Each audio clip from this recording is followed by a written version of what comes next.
Hello, beautiful family. Stephen here. It's the August the 10th in the year 2025. I hope you're all well. I was so tired from not sleeping well that I had to. Hello. So most of you will know that I went down to near London, Bedford, to a tent revival, which was awesome. It would have been more awesome if I'd have had my own room, because I shared one room, 3 beds in one room, with Brother Lee and Brother Zach. If I'd have had my own space, it would have been a bit nicer, because I find it difficult sleeping with other people in the room, because I've lived on my own all my life, you see. So anyway, so before I left the hotel in Bedford to get to Luton, to catch a train from Luton to King's Cross, from King's Cross to York. Yeah, here I am at York, and then I've got to catch a train to Scarborough. But I prayed that God would give me some divine appointments. So I've given 3 Bibles out, and I remember the names of the two people that I talked to. I would ask you, please, would you pray for them? Martin was the first person. As soon as I got on the first train, I sat down next to this guy, and I'm glad he started talking to me first, because I'm a bit shy sometimes when it's to start a conversation. But he started the conversation. It turns out he's a believer, but he's Catholic. So I told him about being born again, and I gave him a Bible. Then he asked me for another Bible and a cross to give to his mum, who's a Catholic, and I gave him the tract with the born again message in there, and I told him that he said he was born again when I said, so I believe there's lots of born again believers in the Catholic Church. I absolutely do. Anyway, so he was so pleased with the 2 Bibles, and he helped me to direct me to, because I've got a clue where I am in London. So he directed me anyway to my next station and everything, and my next stop. And then I got on.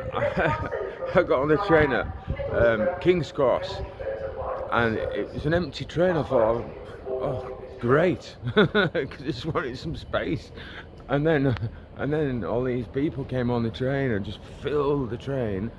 And I look, and then I looked up at above the seats, and it says this seat is booked from this certain stop to another stop. So I was all right for half the journey. I was sat on a table, but I didn't talk to anybody on the tables, because they were all too busy with each other. The woman opposite me was sleeping. So I'd already prayed in the hotel before I left for divine appointments. So Martin, that first man, I would ask you, please pray for Martin. It doesn't have to be a lengthy prayer, just ask God to bless him, pour out the Spirit of God upon him. And then on this, from King's Cross to here, to York, I sat on this table with this woman opposite with me, and then I thought I'd got away with, because people pre-booked this, reserved the seats, and I thought, well, I got away. On half the journey I was sat down on a table, and it was just, and I was almost falling asleep, and then a lot of people got on at this town or city, I don't even know what it is, Grantham. I've heard of it, I don't know if it's a town or a city. And some Chinese people came up and said, "That's my reserved seat, sir," they said to me. So I said, okay then. So the train was absolutely chock-a-block, there was no more seats, so I had to make do with sitting next to the toilets, and there was another guy sat on the floor as well. So I sat on the floor, I sat on my rucksack, and he I think he's from Edinburgh, that's where he was travelling to, and he before I even started talking to him, he pulled out 4 cans of beer, Stella cans of beer, and I didn't. I got a tiny little drop of water in it. So I asked him if I could buy one of the cans off him, and he said, sorry, I've only got 4 for the journey like this. So I said, okay, then it doesn't matter, it's okay.